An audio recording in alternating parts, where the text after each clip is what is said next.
Hello and good evening, and welcome to almost the last day in December. It is the Ammach Files, and we are with peoplesinternetradio.com. And the Ammach Files is the final show, number 63, and it is the 29th of December 2015. And I hope you've all had a really nice time with your friends, loved one, families, and whosoever during this festive season.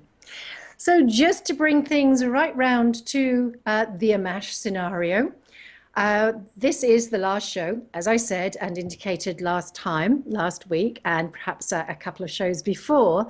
And there is going to be the phoenix out of the Ammach ashes.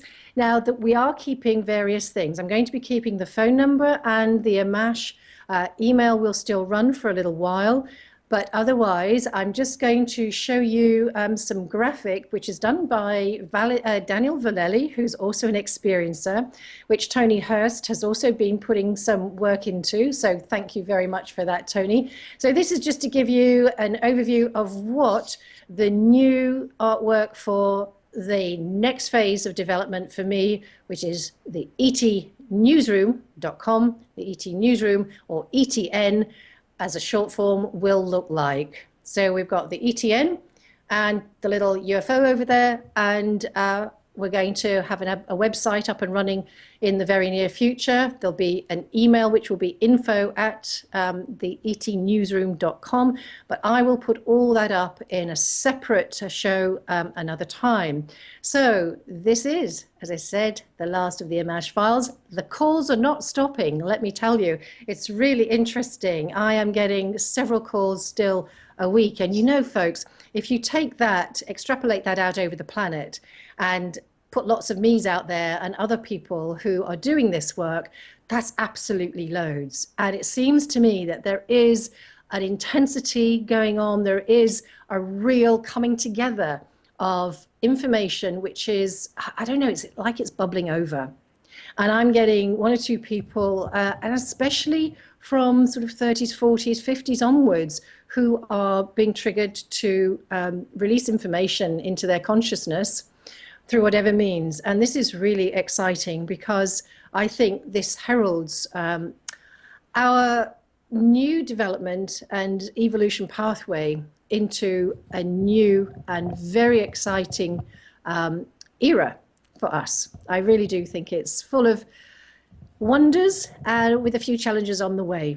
So I'll keep you posted about that. Meanwhile, you can still see the programs on the Ammach Files, the Ammach Project on YouTube, and the podcast page here, which is a Weebly one at peoplesinternetradio.com. That will still be up for quite a while. And I'll let you know what changes are coming next. So I'd like to introduce my guest on show 63, and it is Jane Pooley, who is all the way over in Australia.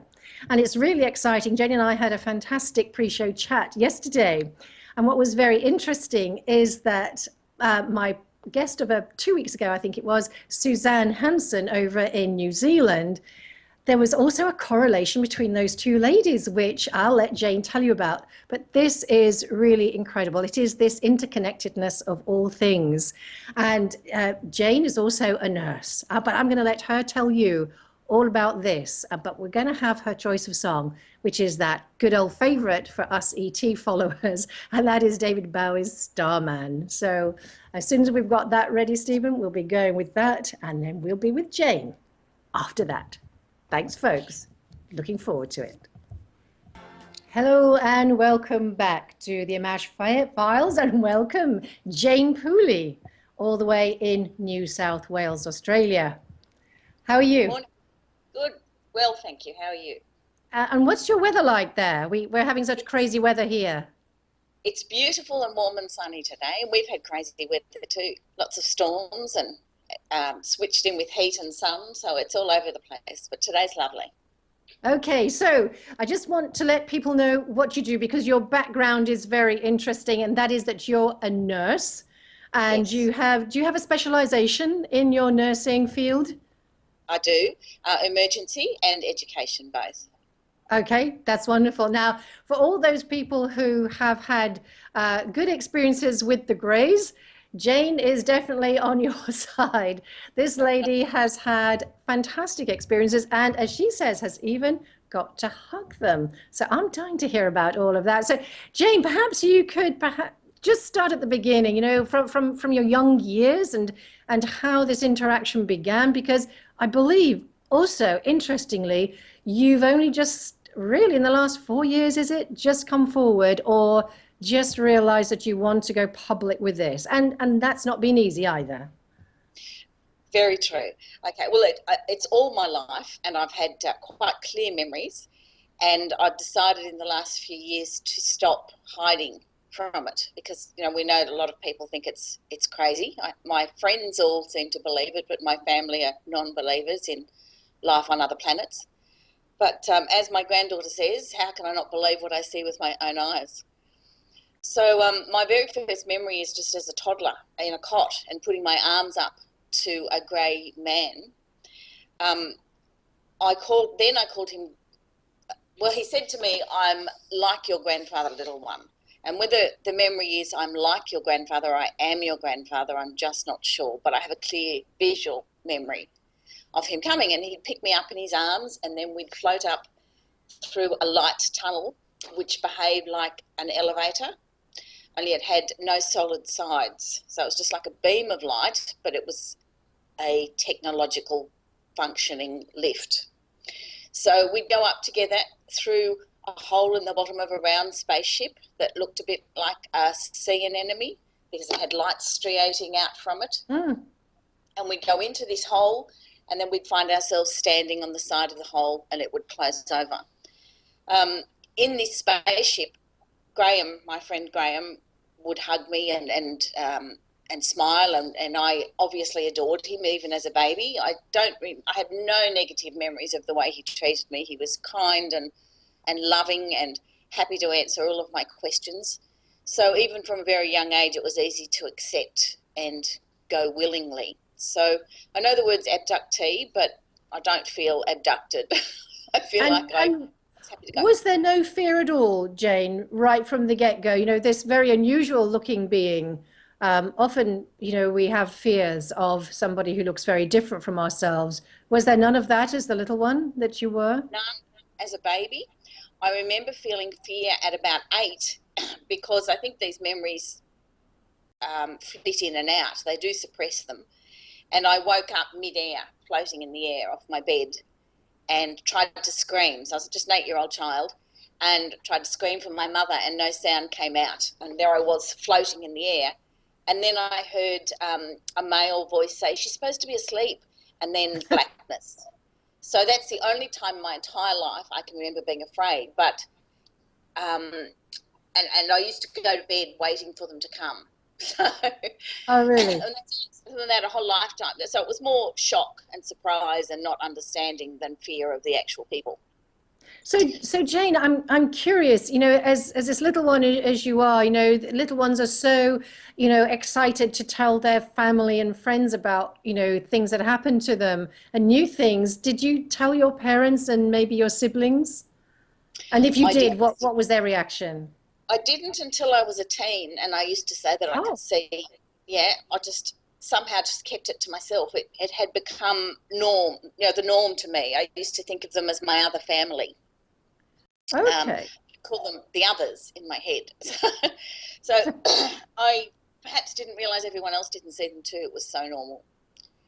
I just want to say now, though, that I see the Greys, and I can only speak really about this race of people, as no different to us humans as perhaps we are to each other. So, for example, an Asian woman, a Negro man, and an Anglo-Saxon child are all very different to look at, but we're all humans. Yeah. So the Greys are still, well, they're not humans, but they're people to me. They have a body and a soul, and they're just from another planet instead of another country. Yeah.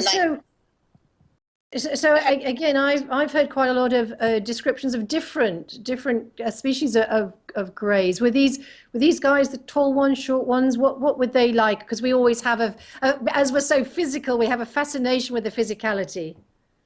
Well, they're all different heights. I'd say Graham's about 5'6". I'm 5'8", so he's a little bit shorter than me. I've seen some that are about 7 foot, and I've seen them about 3 foot. But I think the little ones are children, and I think they grow a lot longer than we do and live a lot longer than we do. So variations really in height.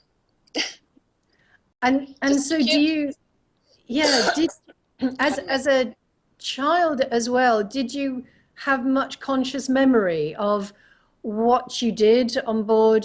I guess it's on board craft, unless you were taken to other locations. I don't know about that.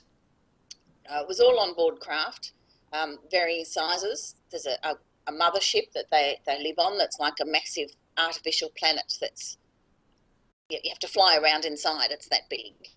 Really? Is that the one we've got an image of, Jane? We do, yes. Is That was, I only visited that about a year ago and saw my adult, well, almost adult hybrid children and my grandbaby. And a day or two after, it appeared in my inbox, that photograph with a no reply. So I couldn't work out who had sent it to me, which is interesting.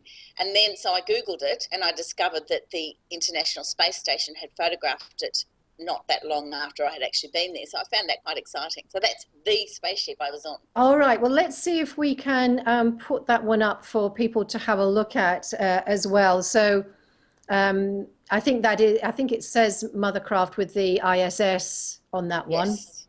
Yes. So we'll know when that's up there for people to have a little look at. It is extraordinary, actually. It really is amazing because it's vast.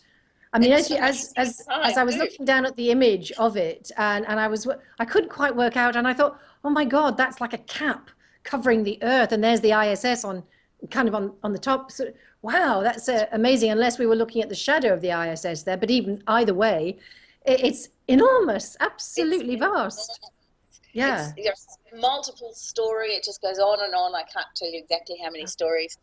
You have to fly around in single individual pods that are docked into verandas, for want of another word. Wow. And you step in, and I guess it's like a scooter, but it's encapsulated in a glass perspex, some sort of clear pod.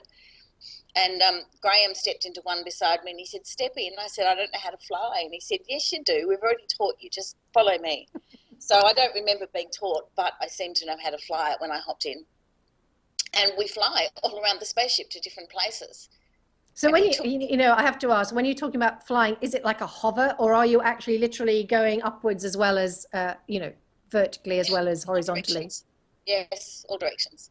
Wow. So it's like, yeah, it makes, giving you analogies on Earth is the best way I can describe it. So it's far more futuristic and modern, but if you think of a clear capsule in a Ferris wheel at a show, okay, it's like being a capsule, yes, only they're just individual ones. And then when you get to where you go, the front handlebars just go sort of slot down into it, and then you step out and it reverses. And the handlebar goes to the other side. Oh, it's amazing, and I want one. I was just going to say, next time you go, could you mention it? Could they deliver one? And I've said to Graham, telepath, they speak through what I call thought projection or telepathy. And I've said to him, "This is amazing. I want one. It's so much fun." And he said, "Well, actually, it's pretty archaic for us. This is a really old ship. So they're obviously just a long way ahead of us technologically." Sorry, I don't know whether it was a Skype, but I just missed that beginning of that. Are you saying that these were maneuvered telepathically? Is that what you meant? Sorry. I didn't say that, but that is correct. I said I spoke. Oh, right. Okay. Sorry, I missed that. Something went out there. Okay. Well, that's perfect. It means we have to control our thoughts an awful lot. It's really exciting. So he took me around to all different levels on the ship, and I met, while we're on this subject, he opened a door to a room. He's got something in his palm and he waves it across the wall and a door opens. So it looks like magic to us, but it's really just some sort of microchip in his hand, as he explained to me. And he opened this door and there was a class and a young girl was sitting on a levitating stool. There didn't seem to be any legs. And I recognised her. I've seen her before. Now, I've sent you a photograph of that girl. When I saw her, she was a few years older. And I now know who she is on Earth, but I don't think it's appropriate for me to say that on air. But some people No, might be thinking, that's we'll see if we can put that that image up now. But you know, I do know who it is, and of course I'm not going to say who it is either. But when I heard who it was, I was absolutely amazed because this web of this connectivity with experiences, it's like tendrils down to the folks like myself, and I say that only in as much as I haven't been exposed to the information you've been exposed to, but somehow I know I'm plugged in to move some of that forward and to bring some understanding in some way for whatever reason I'm prompted to do that. So that is really interesting. It's this multi-level, multifaceted interaction with humanity that is extraordinary. And what a huge amount of strategy, you know, creation of strategy it must have been to do that, because that's not by accident. no, To it get can't. those genetics coming in, and then this person that we're seeing is teaching the other youngsters who are hybrids, I understand. That's correct. So the hybrids look quite human, only they have perhaps different bone structure and different eyes, and different head shapes. Um, but you can tell that they're at least partly human. So that that they would look out of place on Earth, but they might just look like they have some bizarre genetic disorder. They still look like people. They're Yeah. little. They're I keep saying they're not grey. They're pasty. Like I've said to you, that they don't have. They look to me as a nurse like they don't have enough oxygen or enough red blood cells, and perhaps they're vegetarian, that sort of thing, and they've got muscle wastage. So, on Earth, you might just try and diagnose them as some sort of medical disorder, which is not the case at all. It's very normal for them. Yeah, that's really interesting as well. And I think what's fascinating, Jane, is particularly from your medical perspective and being on the emergency side, you will have seen perhaps more than most in the medical profession of unusual cases and things. So you're primed again to see further, perhaps from your perspective.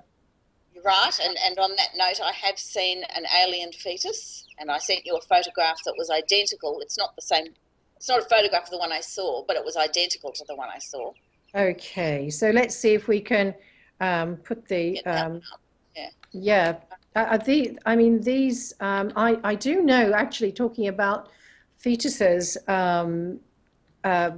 that another experiencer called Hilary Porter, I think when she had, I can't remember if she was in hospital having also had her own child, or not. You have to excuse me for that detail. But anyway, she had occasion, there was nobody around, and she took herself off to the loo, which happened to be next to a cupboard, and the door of which was open. And she was absolutely shocked to see several rows of jars with fetuses in, which were clearly not human. Clearly not human. Clearly. And that absolutely did freak her out. She's also a lifelong experiencer. It hasn't been a happy experience for her, generally speaking. But that was a shock, because then she knew, undoubtedly, that the medical services somehow, or hospitals, were absolutely involved Oh, with yes. some faction. I'd say ordinary nurses don't see these things, but in emergency you certainly see a lot. I've that particular fetus, I was shown, there was a group of doctors at a major Sydney hospital that took me under their wing as a student nurse, which in itself is strange. A bunch of professors, what they want with an ordinary teenager. But anyway, they did, and they showed me that and asked me if I knew what it was. I said, oh yes, it's an alien fetus. So it was, in certain circles, it's quite normal and acknowledged. It's not all that much of a secret like it is in the rest of the world. So Yeah. I've also seen, there's always a medical name for it, okay? So I did see what's known as a phantom pregnancy. This woman, I'm not a midwife, but she came in through emergency, and she was 8 months pregnant, and she couldn't feel her baby kicking, and it had been healthy on all of the ultrasounds up until that point. So I myself did a simple ultrasound. Well, first of all, I put my hand over her, and I couldn't feel a baby psychically, which is also not that weird for emergency nurses. We just feel things. So then I got the ultrasound, and there was no fetus. So I went but I'm not an experienced ultrasound technician either. So I went and got someone else and said, look, there's no baby in there. I'm sure there's no baby in there, but I can't explain it. And of course, this young doctor laughed at me and said, don't be stupid. And he came back and he said, there's no baby in there. So she had a placenta, a cord, amniotic fluid. She'd had a fetus on previous ultrasounds. There'd been no miscarriage, no bleeding, and she suddenly didn't have a baby. So I can't explain it, but it fits right in with all the missing babies and alien abductions. That one, of course, was very late, very, very late, an unusual situation. But anyway, I've seen umpteen implants on scans and x-rays that can't be explained. And if you speak to most radiologists or radiographers, they will say to you, oh, we see so many of those things, it's ridiculous. Really? Yes. I actually saw...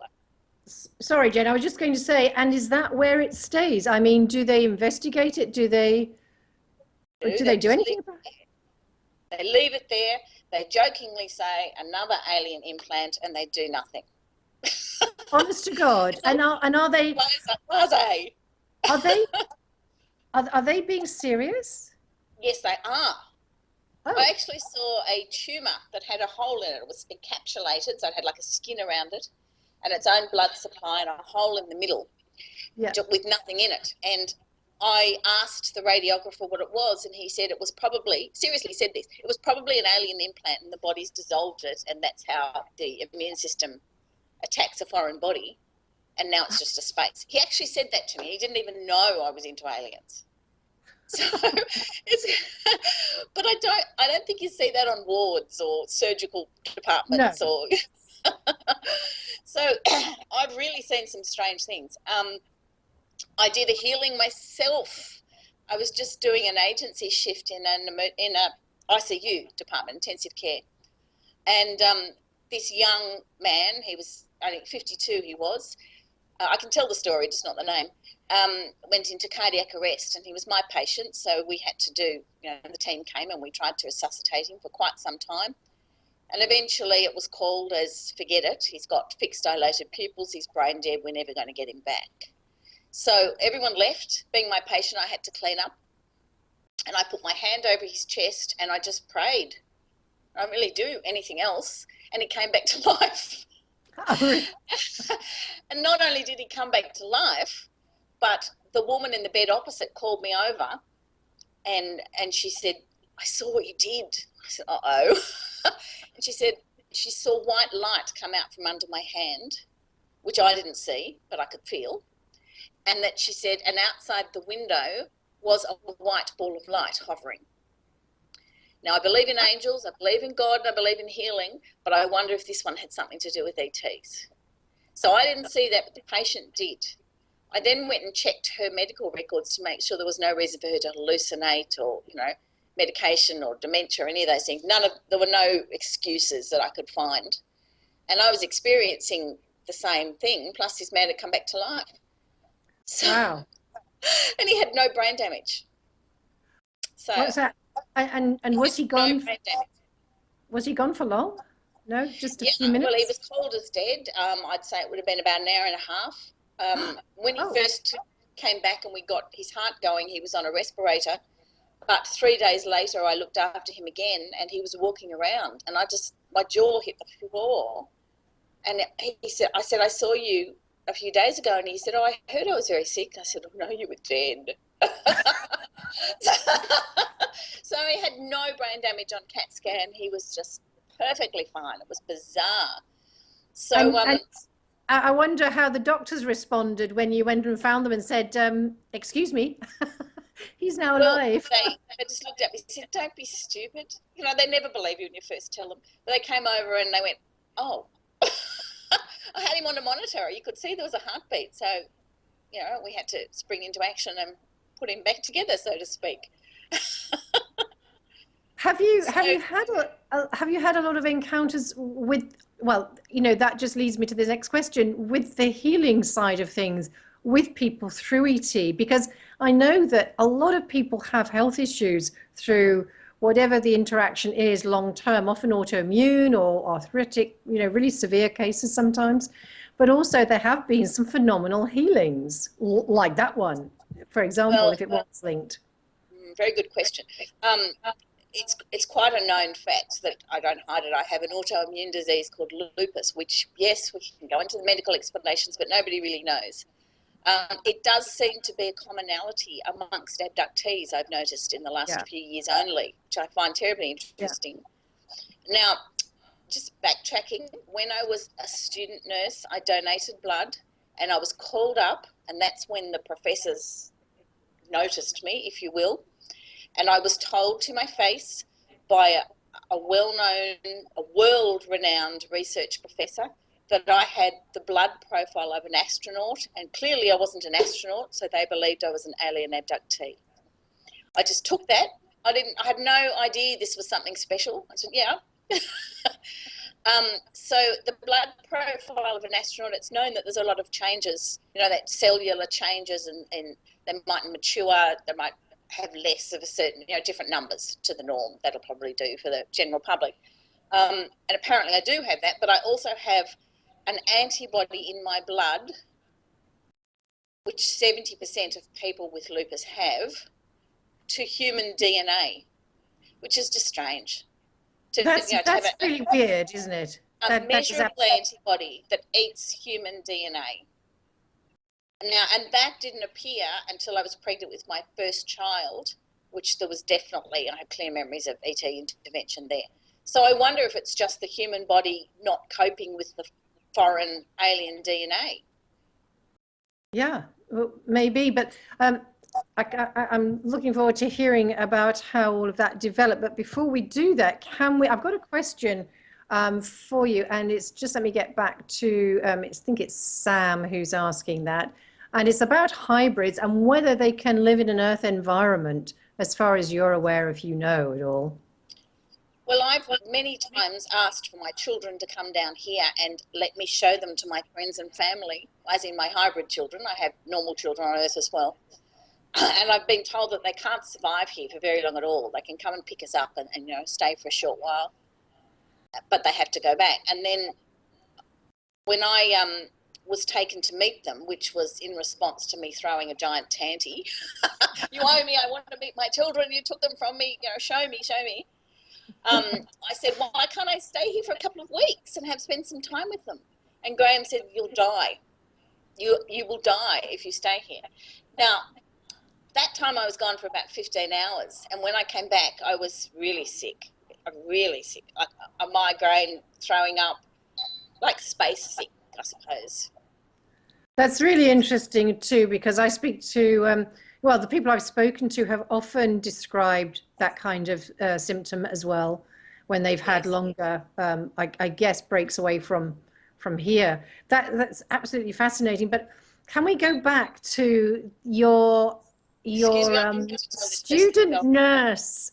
So yeah, your student nurse day, and now I know we talked more extensively, and we're not going to mention any names, about these 4 doctors, professors who were working with you as a student nurse, who told you that you had some configuration to your blood which denoted an astronaut's lifestyle, which clearly that wasn't. How on earth did they know then that belonged to an alien abductee? Whatever made them think along those lines? Do you know? That had a number of others.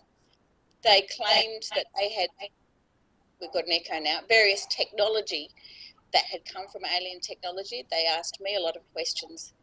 They told me, and this is 30 years ago, so it's not so strange now, that they had light bending technology. So at that time we thought light didn't go around corners, and now they've got fibre optics, so we know that it can.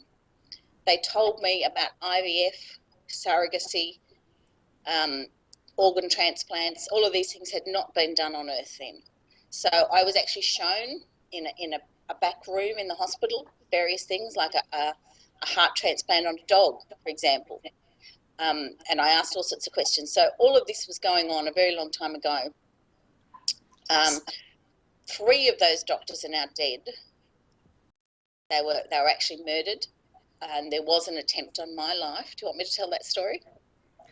Yes, can we, just before we get to that story, I mean, because your life is so extraordinary, there's so many extraordinary pieces to it that I hardly know where to begin or to stop you. But I just wanted to go back to some of the details of, I want to know how long that research went on for, how long that project went on for, that you were working with those four professors. And these four professors, they are just about all world-renowned, world-class folks who, with discoveries to their name, and I won't tell you what the discoveries are because you'd know who they were, Yes, that kind of thing. I'm just setting that scene. So this was some really serious, really deep research going on, and I just wondered if there was one point to the research, or was it multifaceted?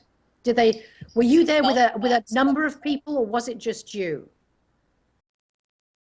well, I seem to be the only young student nurse, but it certainly wasn't just me. I didn't meet other abductees, but they certainly knew about it. Now, three of them were world-renowned professors. One of them was a younger doctor, but he was also murdered. He was part of it. So I think he may have been an abductee as well. So perhaps they must have had contact with a lot of other people, but they didn't meet. I didn't meet them. I only met the professors. Okay, so what were they, was there specifics that they were testing for, or was it an across the board look at the spectrum of what it is to be human and an abductee? No, they were looking at research into reproduction, which we then didn't have, but we now do on Earth. So it was specifically about the breeding program, I guess. And then the only other thing that digressed from that, or was perhaps on a bit more of a tangent, was light bending around corners. And when we were at school, we were told light couldn't go around corners. But then now we have fibre optics, little fibres that bend light around corners. But I saw all this many, many years before it was on Earth. So the professors had this fibre optics. Now they use for endoscopy, for internet. I mean, it's just all over the place now. They actually said that came from alien technology, and they were more interested in asking me questions. I mean, I've had a myriad of questions for them, but they were asking me questions that I really couldn't answer at that point. But it's interesting that they thought I could. So what else are you aware of that, as far as you're concerned, that you've been told came from alien technology that we now have as standard procedures in our medical world? I know we've got IVF and, sorry. Yes, reproductive techniques like IVF. DNA, I was told about DNA before that was discovered on Earth. I was told about a hormone that hadn't been discovered that now has, called DHEA.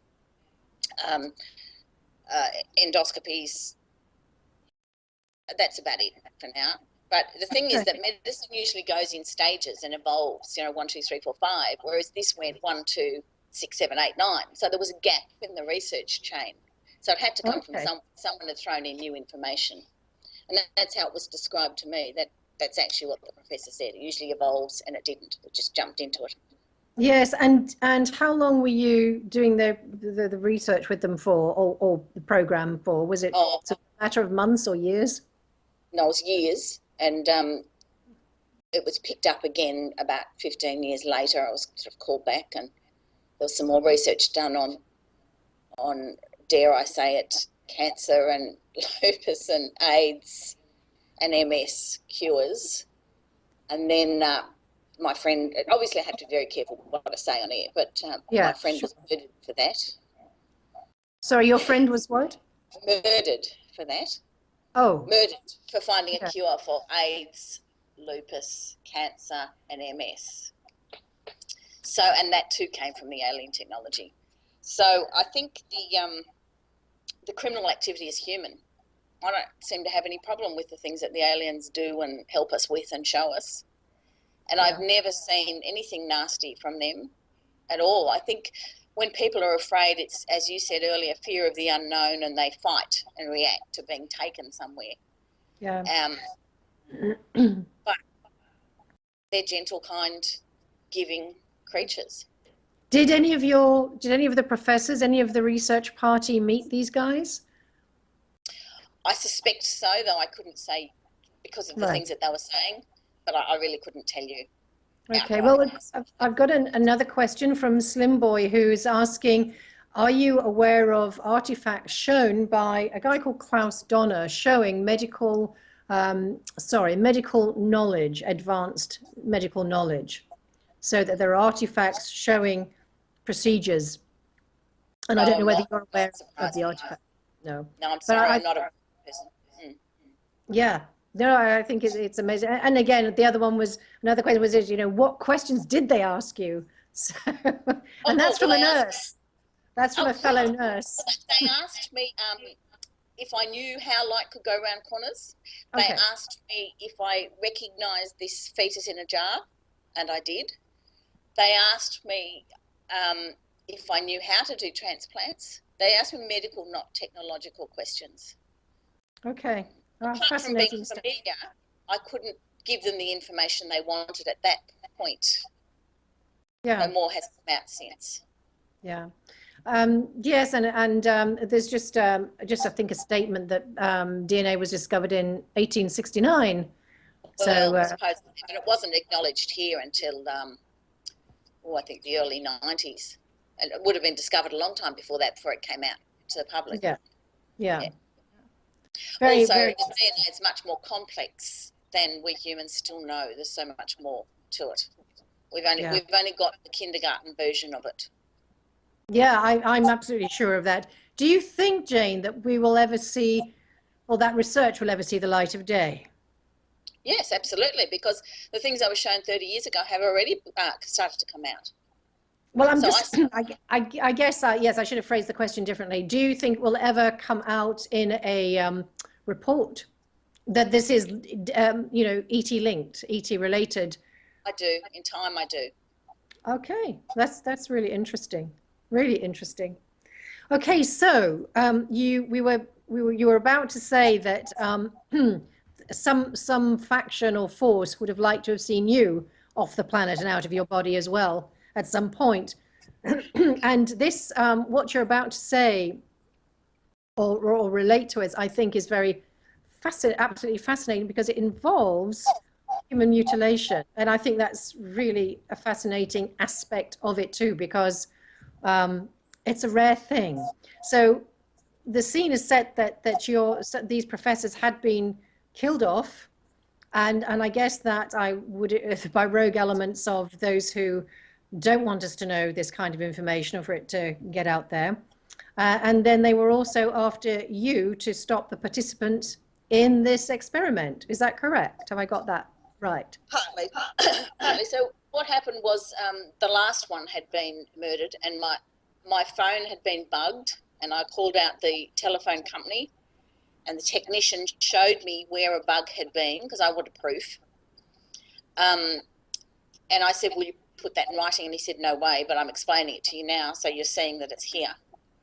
I was followed, and I'd ring the police with a number plate, and they'd go away and get back to me and say, sorry, can't do anything about it. So that was a bit sus in the first place. And then one particular night, somebody tried to break into my house, and my dog wouldn't stop barking. So I went out to the back door. I didn't open it, but I looked out a big glass sliding door, and I could see a ball of light, like a full moon, but with no shadows, and right hovering over my backyard. And I knew immediately who it was. I actually said, hi guys, wanted to go out and see what was going on, and felt compelled to go back to bed and couldn't stay awake. So I'm sure they did something. And then the next morning, on my way to work at 10 to 9 in the morning on the local radio station. Now, I can remember, if you put me in a courtroom, I can give you names, details, dates, addresses, but clearly I'm not going to say them here. All right, so they said there was a news story came over that they'd found a human body that had been lasered, or at least that sort of cut open, not a drop of blood anywhere, like the cow mutilations that we hear about. So the second I got to work, which interestingly was for a major drug company that I was doing an education role in, I rang the radio station and said, look, I know something about that. And someone else came on the phone, so the operator got a man, and he said, we've been told to pull the story and we're not allowed to discuss it with you. So it was only said the once. So I rang the police and I said, I know something about that. Because even on the radio it had said the street. So it was actually in a block of land behind my house at that time. And the police said, we know it's not human. We don't want to talk to you. Oh, really? If somebody rings up and says, I know something about a murder and I saw something last night, they don't dismiss it like that, do they? They said, no, we don't want to know. We know it's not human. So according to the story in the report, I did not see the body, but I certainly saw the events of the night before. It was lasered open, no blood even on the grass around it, and the organs were missing. Now, I feel, because I believe I was told by my friend Graham, that he was trying to break into my house to kill me, and I had children and I was a single parent. Well, I am a single parent. They've grown up now. And they stopped him. So I would have been the fourth murder. And it wasn't because of my participation. It was actually because I knew a lot more about the program than I'm willing to tell anybody anymore. So I rang a friend who's a lawyer, and I told him the whole story, and he said to me, tell everybody you can get your hands on so you're not the only one left with the information. So I did, anyone that was willing to listen. So nothing like that has happened since. I've had human black helicopters hover above my roof for 15 minutes at a time, and I just wave at them. Wave and smile. But nobody has done anything untoward since that time. So And I'm how long sure... ago, sorry, Jane, I was just going to say, how long ago was that? About 15 years ago. Okay. However, I did go quiet for a number of years. So why have I left it till now in my mid-50s to speak out? Because I was a single mother, I had small children, there'd been threats on my life, I'd been harassed, and I needed to look after my children first. They're now grown up. None of this has been a problem anymore, and I have to laugh. Had I gone out that night, I would have wanted to save the man's life, wouldn't I? Would have been my instinct to save his life. So they had to hypnotise me and put me back to bed. And it's awful, but I'm still here, and I'm the only one of that group that is. So the wife of the last man that was murdered actually said to me, I'm going to legally sign over the patent to you. And I said to you, there's no point. I'm not even a doctor. I can't legally pursue the research. And she said, but you're the only one that knows everything. I used to hear you. You know, you'd be sitting in my kitchen having a coffee with this man. And she said, I didn't understand, but you were asking him all these questions, and he seemed to think that you knew a lot more than you should. So that woman's still alive. So for, appropriateness, again, I wouldn't say her name, but I haven't pursued the research, and I will not. I can't. I'm only a nurse, but I don't want to either. Yeah. Well, I mean, that it's just wildly fascinating. It makes me wonder how many other projects there are around the planet doing something like those four guys. Exactly. Because and it's interesting that so I then I needed to talk to somebody about it. So I went to the chief pharmacist of the drug company I was working for, and I remember him clearly. I've got names and dates. And I said to him, but why would they murder my friend? And he said, oh, come on, Jane, wake up. Who do you work for? Yes, a drug company. What's our major money spinner? He said, and I said, cancer, diabetes, AIDS, etc. And he said, well, of course they want him gone. If he's got a cure for those things, we're going to lose billions. So sad but true. And, I knew this man I knew them all, but I knew him particularly well. Yeah. Gosh, yeah, I mean, again, a lot of people have died for their work in this field, and that's a tangent out, of course. But what I say about this field is that it's 360. It touches everything from health and energy, technology to our human development and evolution, and that's what people still don't quite appreciate, generally speaking. And that I think we haven't said much about the Greys at all, or their culture or their technology, but basically they're studying us. We are an experiment in physiology and sociology, and they study our culture and our emotions. They're just fascinated by not only what we feel, but how we express it, because they don't talk, they don't laugh, they don't hug.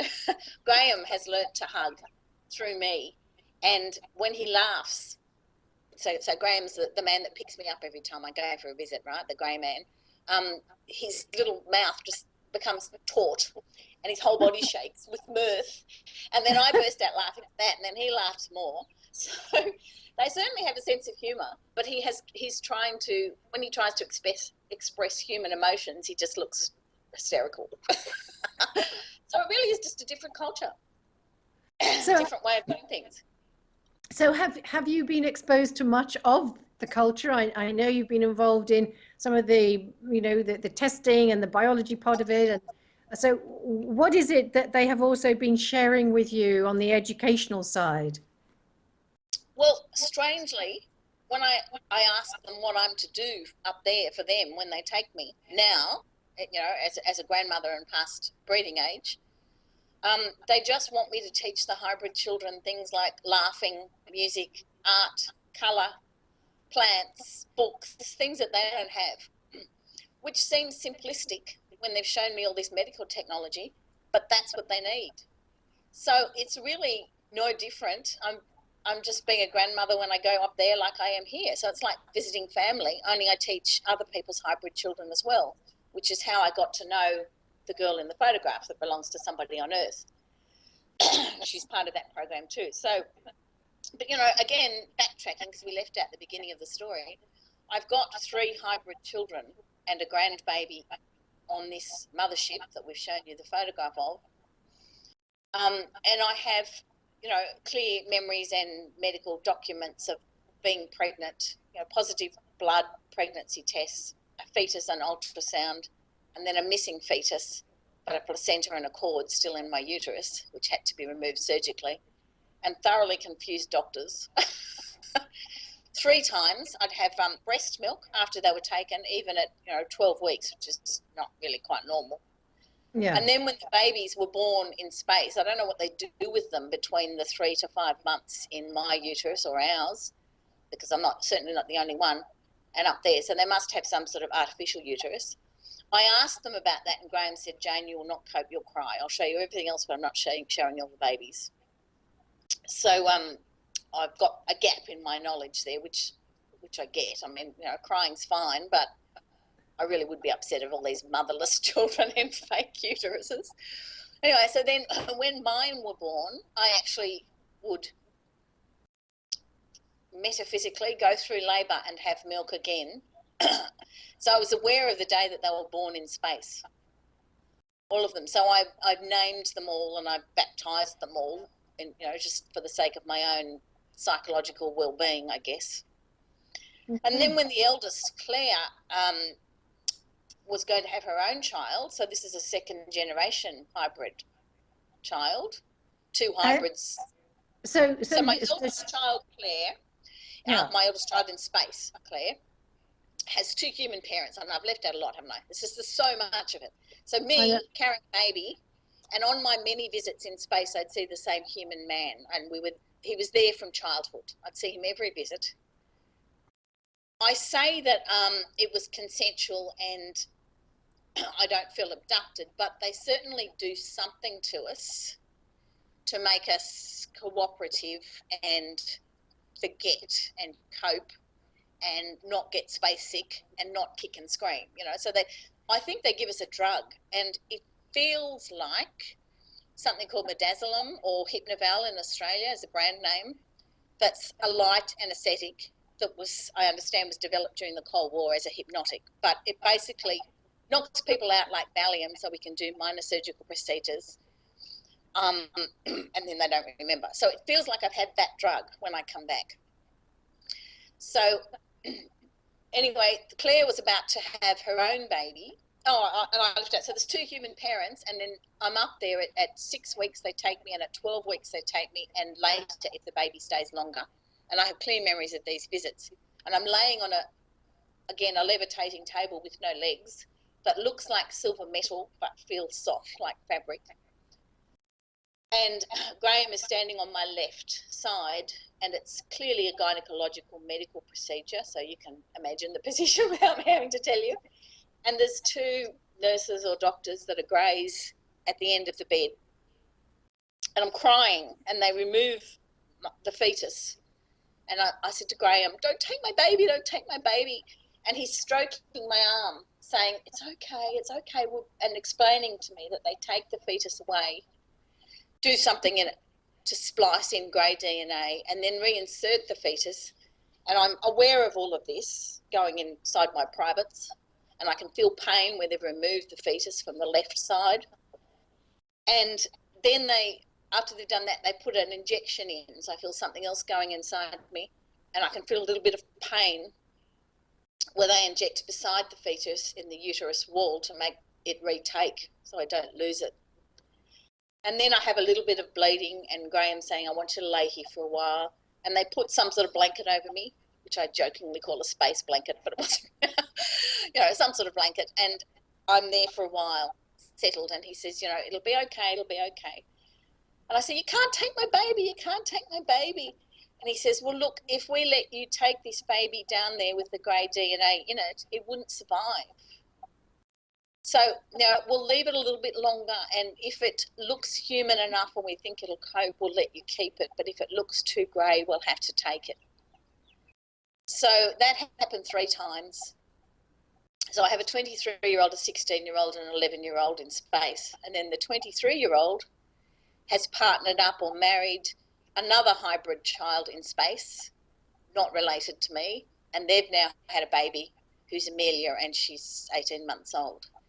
So I went up there to see my daughter and her baby, and it was just like visiting someone on Earth in another country. So, and they're beautiful. One of them Claire looks a bit like me, well, a lot like me, except for the alien eyes and the skull shape. And the 2 boys, Jude and Heath, look like their human father. But again, they look part grey, and they're all small and thin, and I'm not. I've got big boobs. Claire has almost no boobs, and they're very thin arms. They've got 3 fingers and a thumb, so that they haven't got a little finger. And they're they're maybe like an Asian, just tiny, which is nothing like my gene pool, let me tell you. But that's obviously the grey DNA. And Claire and Amelia came up and hugged me physically. So I have a very clear, conscious, undiluted memory from whatever it is the drug they give us. For some reason, they let me keep that one, of hugging my daughter and her child. And then the 16-year-old just looks at me like, you're my mother? Well, where have you been all my life? And the 11-year-old runs up and hugs Claire and I. And her husband is standing behind just observing it all, and Graham is also in the room. So that was an experience I'm never going to let go of. That was just absolutely beautiful meeting my own children. And what does Amelia look like? She looks quite human too. I'd say they look more human with each generation. Okay.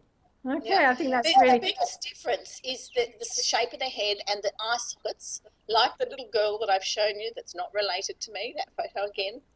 Yeah. If you have a look, she has big eye sockets and a strange shaped jaw, but she still looks human. So mine don't look exactly like her, but they look like the same combination of genes, same race. We've got a couple of pictures of the pretty much archetypal ET grey that you sent. So maybe we just put those up, because you said that your guy Graham, I like that Graham. Graham, Greyam. It's a nickname. is not dissimilar from one of those pictures. So we'll have a little look at that as well. So Amelia is very human looking. Do they use vocal cords, or is it all telepathy? No, well, my children spoke with a voice as well as telepathically. It was like I was hearing both at once. On that note, when Graham speaks to me, it's in English, in the same sort of words as I might use, including the colloquial Anglo-Australian version. But in the background, it's like he's translating from his own language, and I can hear this funny, I can't possibly reproduce it. So, it's like somebody who's perhaps French, translating from French to English before they get the word out. That's purely telepathic, and it's like being bilingual. I have absolutely no trouble hearing or understanding him or answering him telepathically. But the hybrids do speak as well. And I think that's part of my role, and other women like me, to teach them things like expressing themselves, like I was saying before, and because they've got these human attributes that the greys don't really know what to do with or how to handle. And what's interesting also, Jane, is the fact that your hybrid daughter, you use the word married, another person hybrid. So I'm curious about their culture in that regard, because we don't think of greys as being partners, having that kind of relationship. I'm not saying they don't. You never hear about it. So I just wondered what your comment was on that. Okay. Well, first of all, the greys have the brief history is that their planet died off somehow. And they knew that was going to happen scientifically, so they built this artificial planet, this mothership, to escape on. And I call that one Noah's Ark in my head. But while they were in space, they became infertile. Their sperm and they're mammals like us, but their sperm and eggs died off. So they wanted to continue the species, and they had to find one they were biologically compatible with. We don't have sex with greys. That's just a ridiculous joke. It's two humans unspliced in DNA. But it's now gone on for many generations, and over time, each generation becomes more human. So, for example, I think that my biological father was, in fact, also an abductee by things that he said to me. So I may have inherited some grey DNA from him, however small an amount. Then I've had babies, and they've been removed from my fetus and further grey DNA spliced in. So then those babies have become even more grey human. And adapting. So they're slowly adapting to their environment. And the plan is that when the artificial ship dies off, they'll be able to live on Earth amongst us and just breed, and it'll be a continuation of their species. So they've told me that a lot of things are stamped on your DNA, including memories and of technology and ancestors, and that if they've got relatives on Earth, their species, or their race rather, will continue on. I don't know which to call it. It's clearly scientifically different species, but I'm seeing them as a different race, so that's why I don't know which word. Yeah, and it's quite interesting because you mentioned your father there, because he was actually, have I got it right? He was a military man. Yes, at one point he was. Yes, so that is interesting, isn't it? Yeah, it is. Yes, and he also had the psychic gift that I have, so I've inherited that. But that is also part of the grey culture. The psychic, the telepathy, the healing is not weird witchy stuff like we call it on Earth. It's all of them. It's a normal cultural experience and a normal behavioural trait. So I might be a bit strange on Earth. I know there are others like me, but I'm not when I'm up there. So I look like a human, but I have inherited a lot of their traits. So as for their culture, well, when I was shown around the mothership, I had all these questions too. So they're actually better behaved than us. They don't seem to have any crime or drugs or alcohol. They don't have a monetary system. They have a point system, and everybody has a job. And so it all seems to work very well. And I asked why, and I was taken to a room where I saw 3 7 or even 8 foot tall white robed greys. So these were really tall greys, but they were still greys. And they were a combination of priests and judges and lawmen, basically. And when I met them, they said, we do not tolerate any kind of crime. They're gone straight away. So they didn't actually say the death penalty, but I got the impression that nobody lived if they did the wrong thing. So it seemed to be a very well-functioning society. Plus, they're not vocal, obviously, but they're not loud or outgoing. One of the first things I noticed on the spaceship is the total, complete and utter silence, like nothing on Earth. On Earth there's always birds or traffic in the background or wind or someone talking, but there's nothing. Total silence. And would you know, Jane, if in their natural habitat there were creatures like birds or animals or? Oh, that's a good question. One of the things I was shown was a great big DNA bank, and it was like walls and walls of glass slides. I mean, it wasn't like a lab on Earth, but I have to relate to it somehow. And they all had different DNA, and there were no animals on this spaceship. And they said, we've got the DNA of every animal we can find in the universe and every plant as well, banked in this DNA library. So, yes, but not on the ship. They were going to recreate them at some later point. So they've got a record of everything. yet humans they seem to see as a bit special. Yes, we are on other planets all over the universe, but they like our emotional qualities. What about things like art, which is, and actually, I'm thinking about sort of music too. I don't know how I'd really survive without some Yep. art in my life, especially the sonorous tones of some voices and, the strings of a violin. How does that Oh, work? I'm completely with you. I'm passionate about art particularly. I love music, but art is my thing. And so I too noticed that there was very little colour. So no, they don't have music like we do, and they know that we do, and they find it fascinating. They don't have it because they're silent. When they project thoughts or sounds, it's not auditory, it's in your mind. And it's the same with emotions. When they project love, you feel it coming at you in a much more complete, beautiful, clean way than perhaps somebody on earth expressing love. So they don't need to hug because they're throwing energy at you in this lovely way. But it's not evasive. You don't feel like, or invasive, you don't feel like you're being taken over. They're offering it to you. So yes, sorry, no music, no art. I don't like it either. What But what do they think about then, if you know? I don't know if you've had this discussion with them or you have any knowledge at all. What is their attitude to it?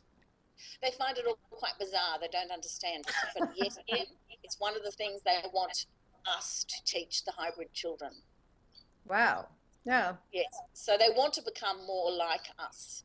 I think that once they were more like us, but between their planet dying and them being in space and their bodies adapting to the environment, so their eyes becoming larger because it's dark, their mouths are tiny because they don't speak, and I think that they drink mainly liquid. They've got ears, but they haven't got this bit. They've just got a little hole in Yeah. the side of their head. Yeah. So I Yeah. just think slowly over time they've adapted to the environment they're in, and because they haven't got the sun for light, they've got artificial light. It's very dim light there. You wouldn't see much in the way of colour anyway, because there's no light to reflect off it. Is there such a thing then for these people as recreation? Yes, there is. It's interesting, isn't it? In the middle of the mothership was a park, which just blew my mind. I'm looking down over these floors and floors of verandas, and there's a circular patch of grass with trees. Now the trees were in pots, and the grass was, well, it was obviously wasn't planted. It was planted on earth, but not. It's just floating. And there's seats in the middle of it that float with no legs, and the children get taken down there to play. So they certainly do. And there's whole recreational rooms, and there's eating rooms, and there's families' sleeping quarters, and there's single sleeping quarters. So I actually went into one of the sleeping rooms because I asked about that. The verandas all just circle around the outside, and this floor was designated as for sleeping. And Graham waved his hand in front of the door, and it slid open. And I couldn't see a door there previously, so I couldn't for the life of me work out how it could just appear. But I think it's just that you can't see the joins. And as I said, there's a microchip in his hand that just does certain things. We went into it, and it was a little round, cornered room, and there was an oval window above a bed, which I'll get to in a minute. And the stars were magnificent. You just cannot imagine how beautiful the stars are from up there at this window. And I I looked can't at the bed imagine it. and I thought, that's really uncomfortable and cold. And Graham heard me thinking, and he said, sit on it. So I sat on it, and even though it looked like silver metal, it was spongy and comfortable. And it wasn't cold at all. So I do think they have some metals and some elements that we don't have on Earth. I really do, because I've never seen anything like it here. So it was built into the wall. And then on the other corner, if you will, because it was rounded, was a little seat just attached to it. And they had just a 2-shelf cupboard, because I said, well, where do you put your things? And he opened this cupboard and he said, that's about all we have. We have very few material things. We're not like you, that we have so many things here on Earth. So, yeah, that's where they live. And then there's the kindergarten, and then I saw the lab and the legal room. And when I walked into the lab, going back to that, there were dozens of greys, and they all looked up at me and acknowledged me, but didn't speak or say anything. One of them smiled in a funny little grey smile, what I call it. So he must have been used to humans. But they didn't see me as strange. when Graham brought me in. Whether that's because Graham's important enough to bring humans in or they've seen them plenty of times before, I don't know. But I felt comfortable and welcomed. And did you, sorry, I was just going to say, Jane, did you ever see many other fellow humans there? I don't mean the hybrids, I mean other humans as well. No, I didn't. But I may have been the only one there at the time. I saw lots of hybrids and I saw lots of greys, varying heights and facial structures, but still the same race. I didn't meet any other humans on that visit. But on all of my other visits, excepting that one, the human father was also there. Okay. And on that note, on that note, someone was asking, Laurie was asking about the, let me just read the question.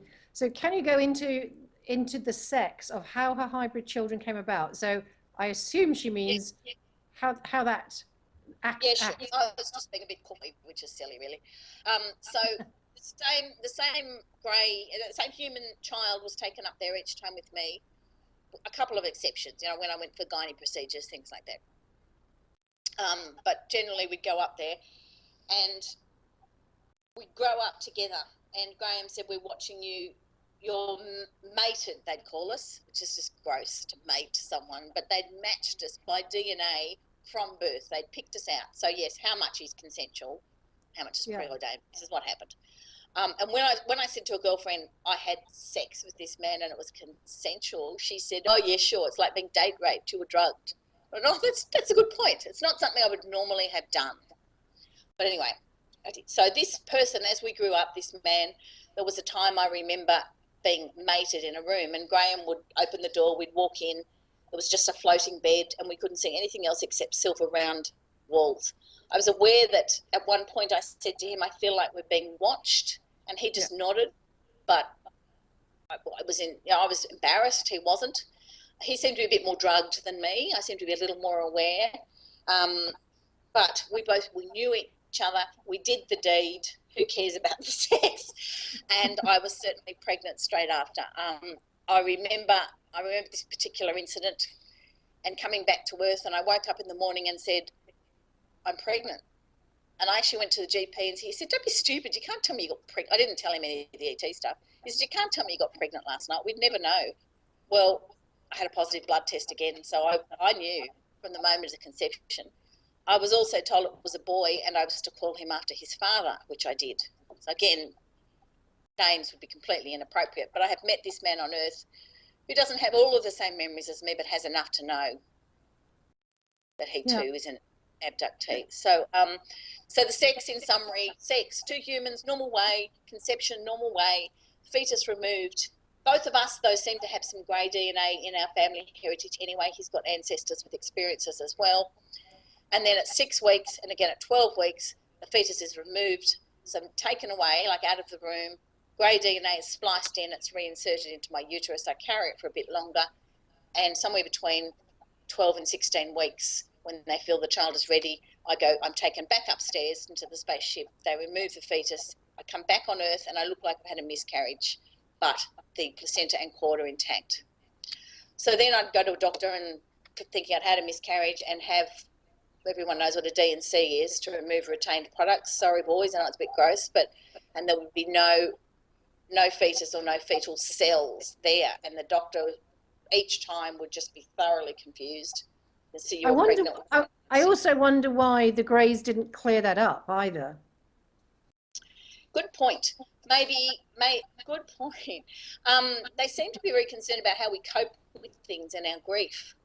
And perhaps it's just a way of, I would have not believed it if I hadn't seen the evidence. Right, okay, there's that too. I struggle because my logical self says, don't be ridiculous, but I know it's true. I just know it is. So perhaps it's just to give us some sort of evidence so that we can cope. Graham has said to me, because I've said, why doesn't everybody remember all the things that they remember? And he said, well, not everyone can cope. Some people just go crazy. You can cope.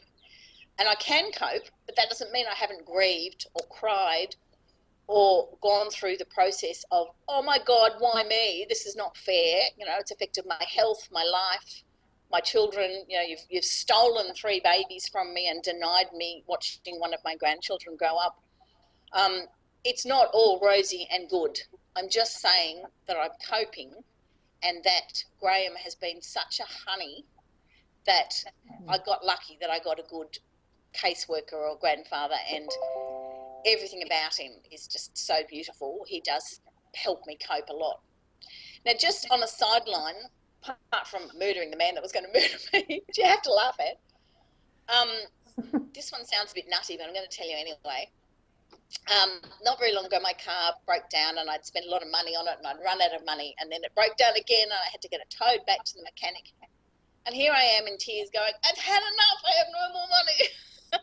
Can't you guys with your technology just come down and fix my car? It's in the mechanic's yard now from the tow truck. No one will see you. And I'm joking in my head, you know.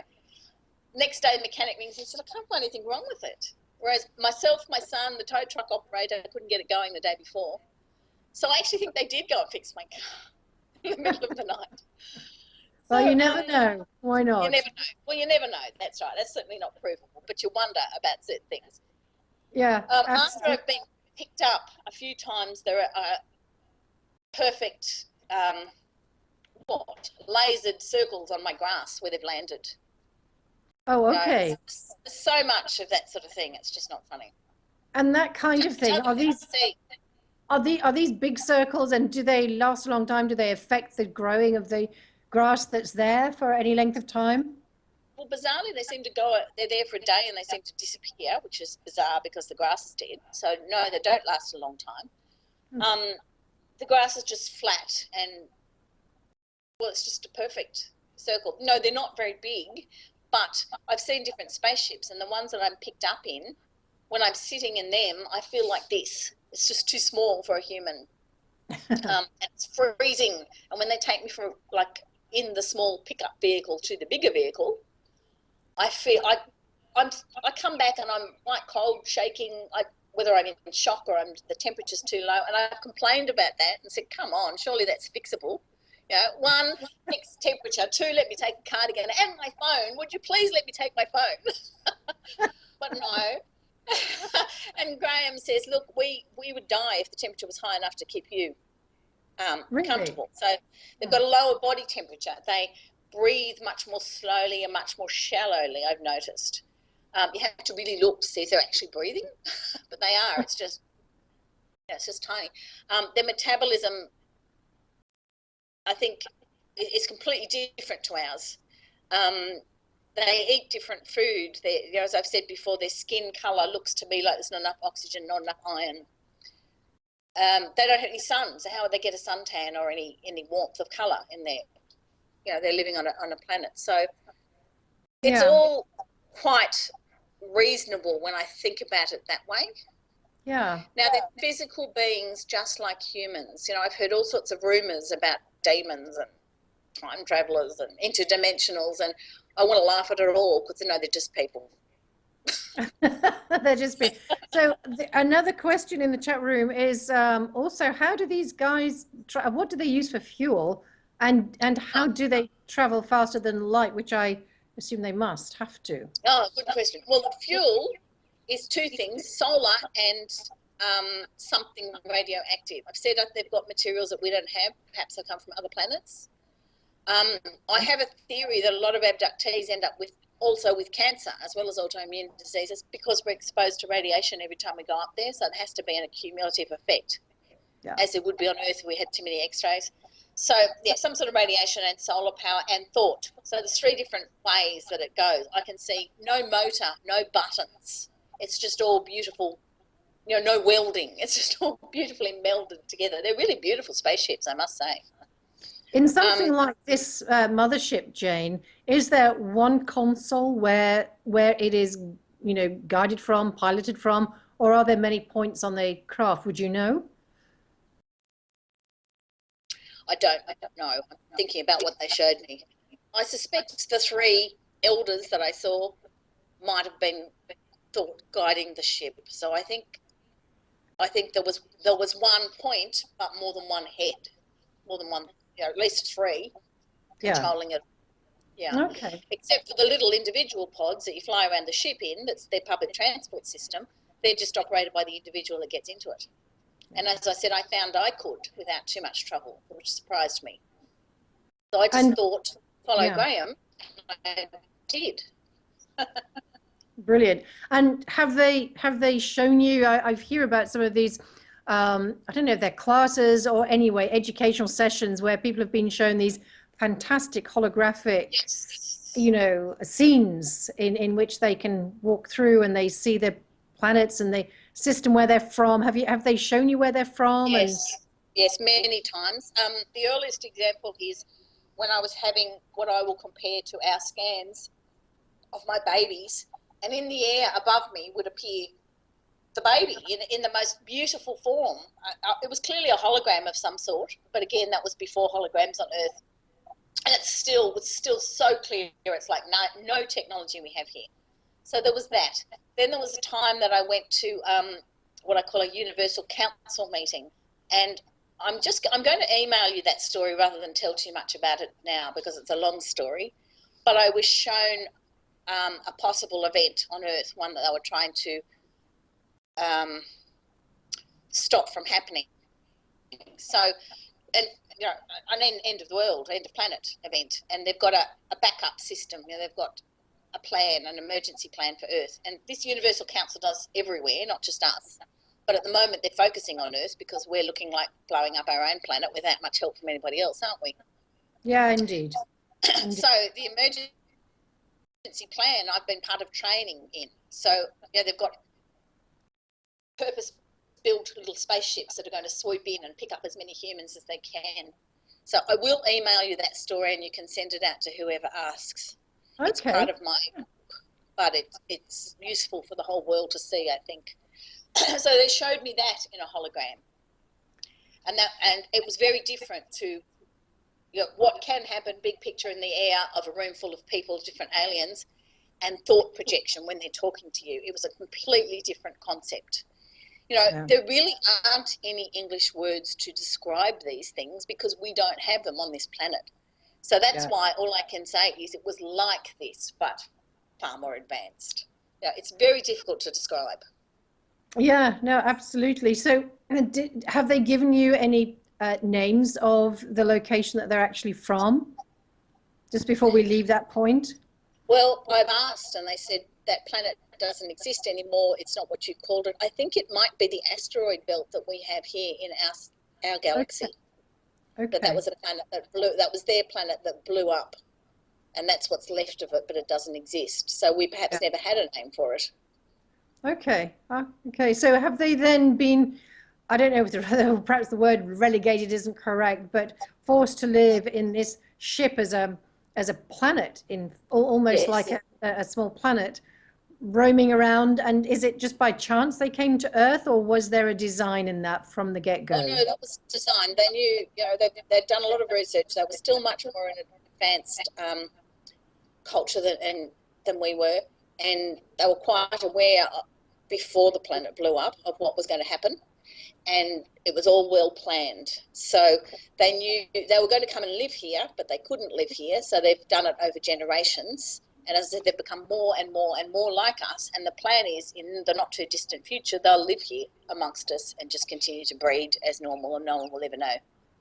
So that's really intriguing, because I've had one or two people that I've seen as a therapist years ago that I've mentioned once or twice on this program, that one of them was talking about a memory that it was like a nightmare for him, and it was of his planet exploding, and he was shocked to see himself as an alien grey, and he was on the Earth as in human form, and he couldn't absolutely understand what this was about and thought he might be mentally ill. So it's a very strong meme in his psychology. He's doing well. Yeah, I understand. Yeah, that makes sense. Except they've told me that their memories are stamped on their DNA. So my interpretation of that might not be, as some, reincarnation, but that he's remembering his ancestors' memories. And there is certainly grey DNA amongst humans. There is just no question. So that actually makes perfect sense to me in my interpretation of that. Yeah, that's really interesting, fascinating stuff. So, just talking about what you see from what you've learned from them, sort of for the next sort of 2 to 5 years, do you see any major developments or Well, not?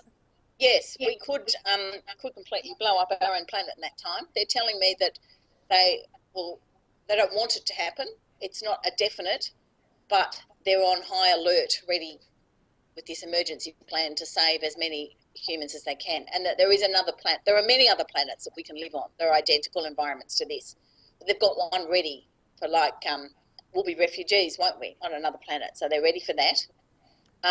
It's interesting that I became an emergency nurse on Earth when they've trained me in that emergency plan. Yeah. Yeah. They can't give me a date because they don't stop us from doing things, but they're watching. Have you noticed that every time we have even fireworks, but there's been reports of spaceships coming in and firing into war-torn areas in the Middle East. Yeah. Um, Yeah. Quite a bit of that going on. So they're trying to save us rather than help kill us. So at Do you any moment. Yeah, I was just going to say, are you of the opinion, or do you have any knowledge about what has been mooted before, and that is that a lot of the problems issuing are on the planet now are a lot related to some, I call them regressive ET entities that have integrated to some degree with humanity over many eons, I might say, and this is their program working out. I don't know what the use of the program is to kill the planet and to decimate it. I don't know how that is good for anybody, but Yes, I know do what you you're have saying. any? Yes, yes, I do. I have both opinion and given knowledge that I have to be careful because I know that people have different opinions. But when I was at the Universal Council meeting, they were all human-like in one way or another. They all had, like I've said about the Greys, they were obviously from different planets, but some of them spoke even, some of them were telepathic. I shook hands with them all and I could feel them all energetically, but they're all physical beings. What they said to me was, well, there were no reptilians there. That's why I have to be careful. They were all human-like. There was none of these monsters that you hear about. And they actually said, I asked why, and the Grand Poobah, I call him, the big head of the council, said, well, they are what you call the bad guys, and there is a war going on in space, and this group of people were trying to stop that war, so they were on our side. And they said to me that if we, for example, blew up our planet with a couple of nuclear bombs, and there is one here that they've only got to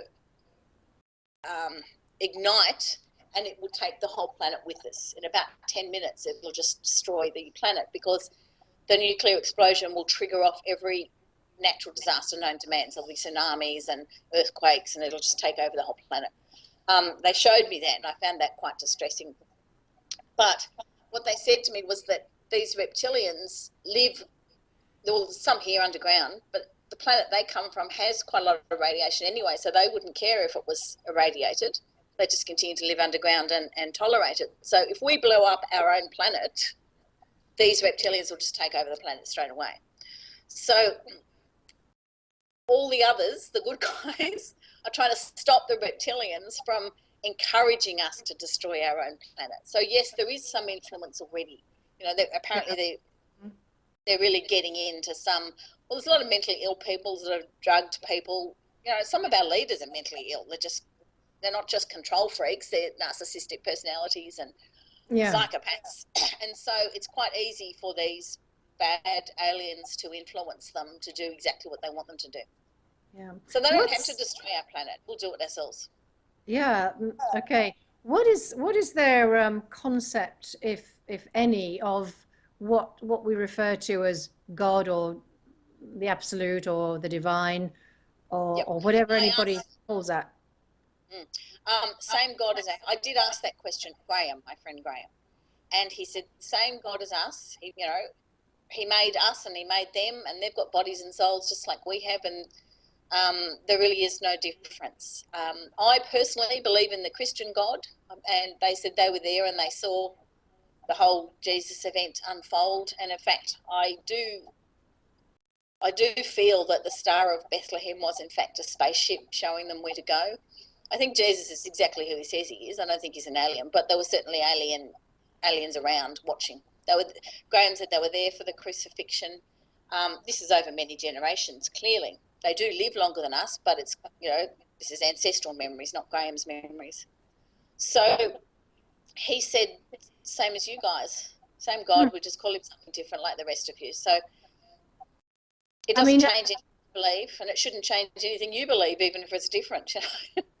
Yeah, no, it's just curious, because I think I related to you how Bill Brooks had met these very human-like, I don't know whether they're Nordics or Pleiadians or anyway, those folks back in 1960, and when he asked if they were from God, they said, no, that's a concept on your planet and we can't comment. So that doesn't mean that there isn't something of a like nature or concept for them, or perhaps meme, I'm not quite sure.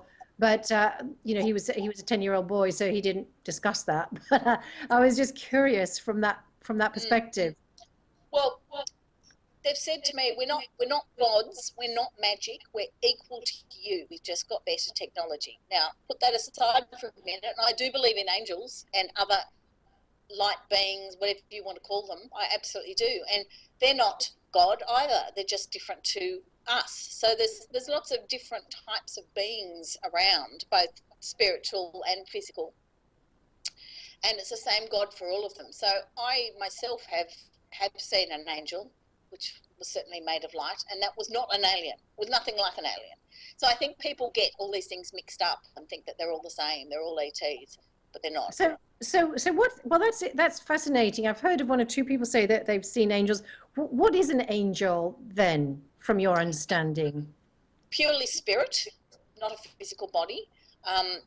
From God, angel means messenger from God. The one that I saw told me that my son had a life-threatening brain tumour, but he would live even when the doctors told me he wouldn't, because he had a job to do. That all came true. Personal details I won't put in that. So yeah. A girlfriend was with me when I saw the angel. She heard the angel and I saw. So between the two of us, we got it. He was about 7 or 8 foot, filled the room with beautiful gold light. No physical shape, but for the sake of one, those big angels with wings that you see in paintings is not too far off. They're not wings, it's an aura. But they were never in a body, and they are just that, messengers. By the same token, there are fallen angels or demons, the bad guys that aren't coming from heaven or the place that God is. So, yeah, but they're nothing to do with aliens. They're the same angels and spirits for them as they are for us. So I think my job is to get out that no, they're none of these things, and keep saying they're just people from another planet instead of people from another country. And I don't know why I seem to be the only one out there saying that, but I believe that to be the case. I don't mind standing alone. Yeah, it's fascinating. Well, the thing is, we just don't know. There aren't many people who've had your kind of experience, Jane, either. That is, so multifaceted, and they're able to be, conscious and discerning of it, and working it out. And also from your background as an emergency nurse, you're put into situations where you have to think very clearly, think on your feet, and you've been through so much. I mean.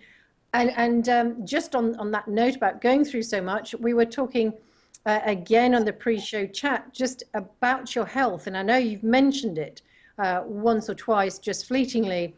But as you said, it does seem to be something that goes with the territory. So I'm just wondering if ET couldn't possibly create an environment or a scenario where ourselves aren't, beleaguered by trauma or distress, so they eventually in the later years cause the arthritis or the lupus or the autoimmune diseases. Or what's your you must have spoken to them all because you're health oriented. I'm quite angry with them.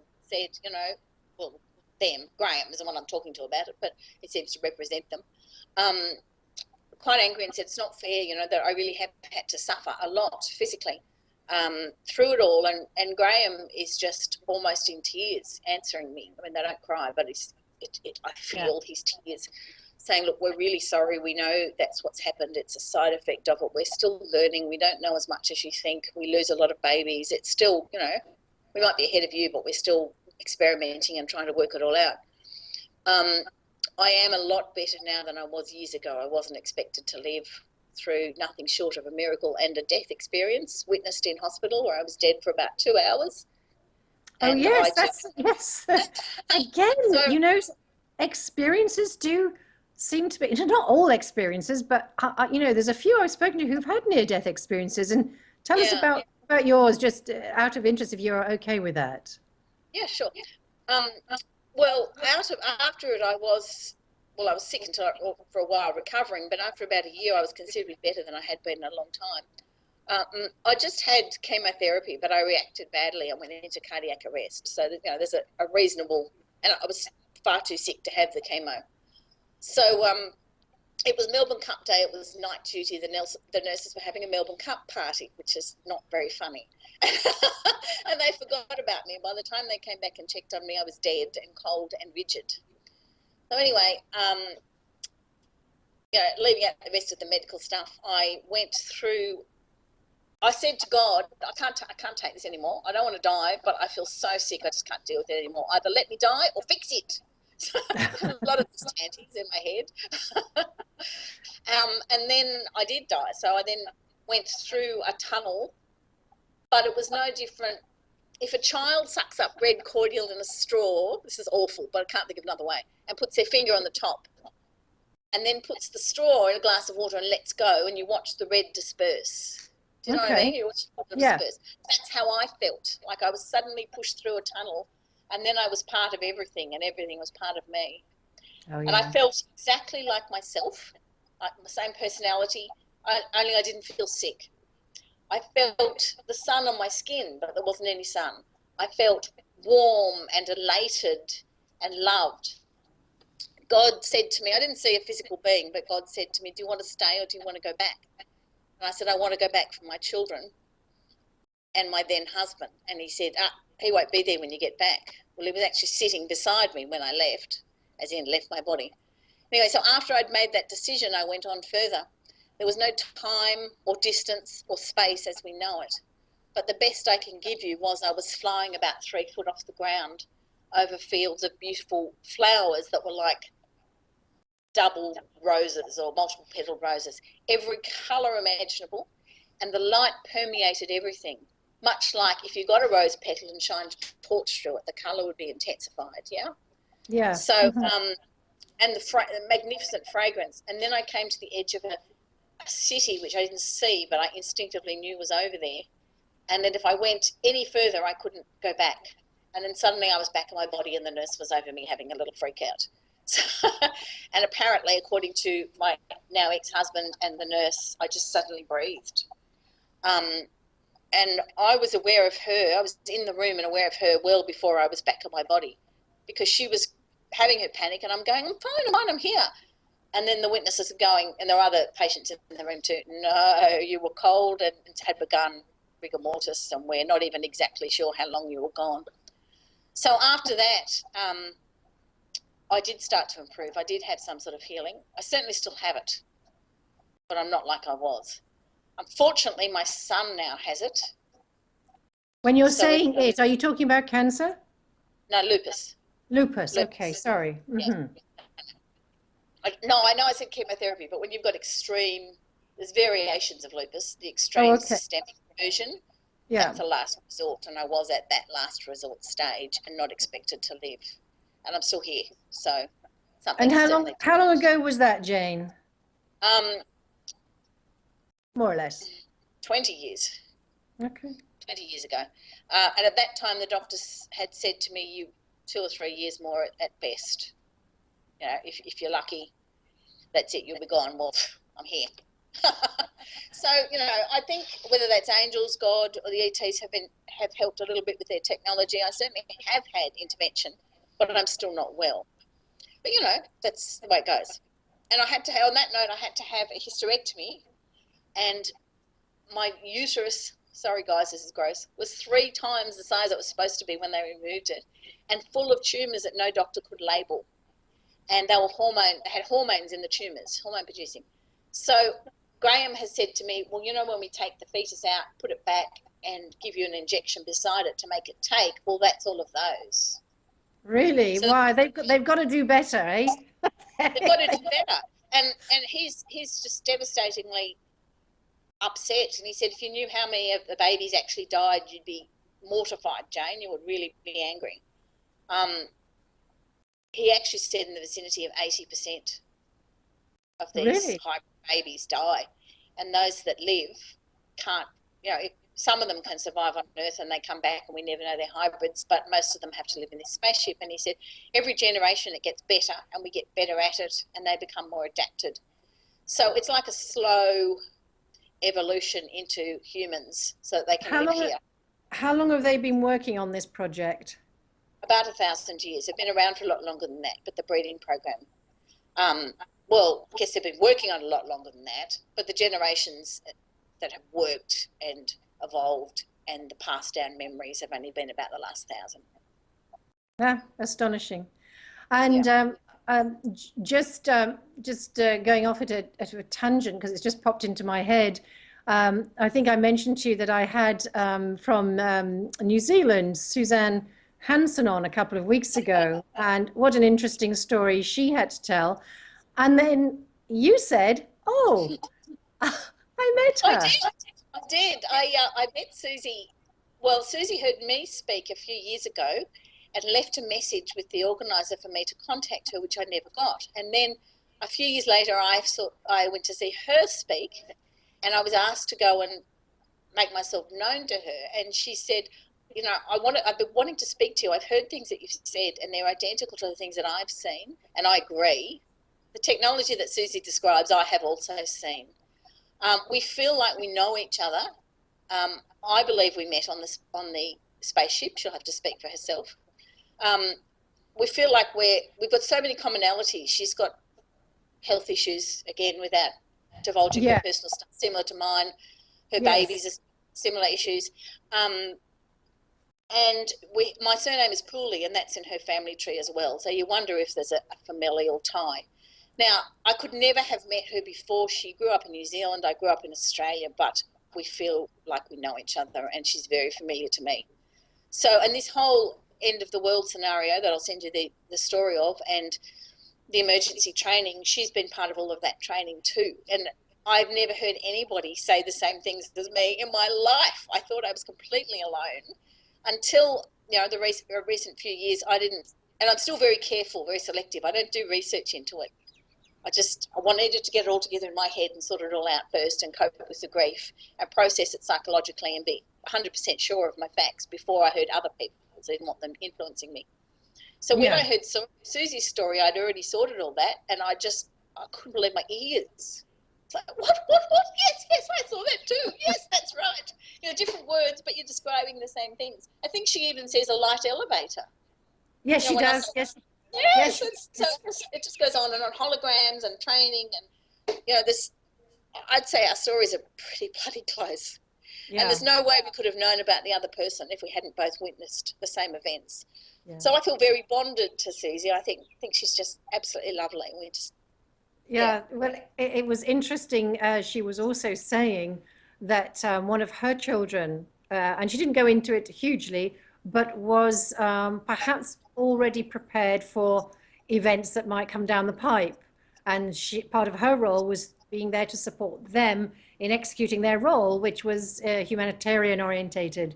So it's as if some of the offspring, you know, like your children, that kind of thing. I don't know about your children, but certainly some of, you know, you guys have brought people onto the planet who are so tuned in. Yes. So much.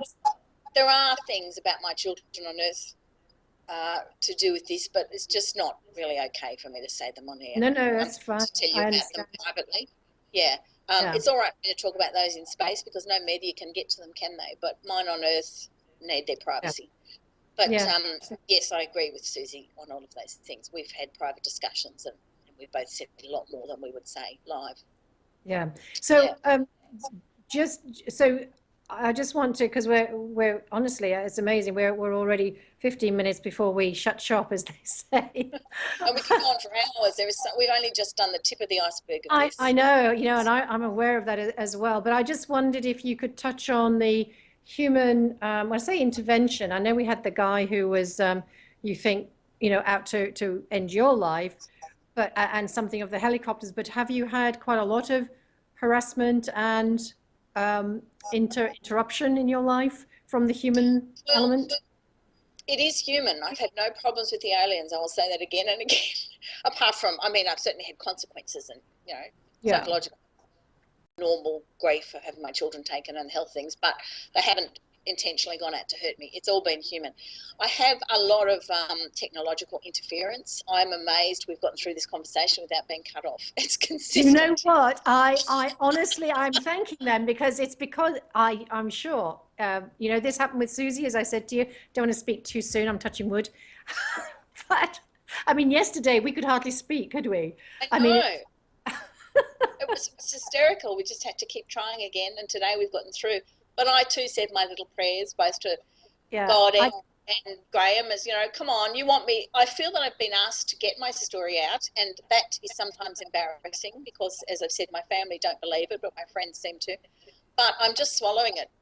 So, yeah. yes, I got ridicule and blocks to getting my story out, and there's been a lot of gossip about me. I give talks around New South Wales. There's been somebody tried to make long story short, a movie of me and tried to stop me from giving any interviews to anybody else ever, Oh, really? ever with this contract, and was not going to pay me at all for my story and was going to own my book. And it was really quite awful.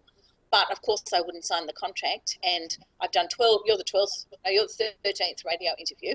And I've done talks Oh, all how over the fantastic! in a book. And so, had I gone with that movie maker, I would have been completely blocked. My story wouldn't Yeah, have gotten out. So yeah, my instinct, everything in my instinct said, "Don't do it, don't do it." yeah. And So let's just talk about your book. I know people say, "Oh, it's the book, it's the book," but you know what, guys? We need to get this stuff out there in all kinds of forms. So I love the title of your book. Tell us what it is. Humalian, and I made up the word, and now somebody else has tried to use it on the internet, but I've copywritten it and I've got a date, so I made the word up. It's human splice alien in one word. So I don't think my children are hybrids. I think that's clinical and cold and horrible. I think they're Humalians. So yeah, and it's a very funny book. It's all of these details, but it's the banter that goes on between Graham and I. It's a lot of short stories, but put in sequence. So when we're talking and everything goes off on tangents and we've got questions, it just puts it in sequence and makes it make more sense. So anybody that's heard any of my interviews will probably feel better after they've read the book. It'll suddenly, there's so much I can't say, and I'm here going, I want to say this, this, this, and this, but we've got time constraints. Yeah. Um, so I think there is a point to the book. It's nearing completion, but it's not yet published because I'm trying to decide which publisher to go with. But it'll be Okay. out this year. The cover, I sent you a copy of the cover and the spiel on the back of it, so that's done. Yeah. And Yeah. I'm going to send you via email an excerpt from it, which you can put on your website if you like, which is the That's story great. about the Universal Council and the end of the world. And I've called that story or that chapter a Parliament of Owls because A that's what? a Parliament of Owls, because Oh, that's okay. the collective word for a group of owls.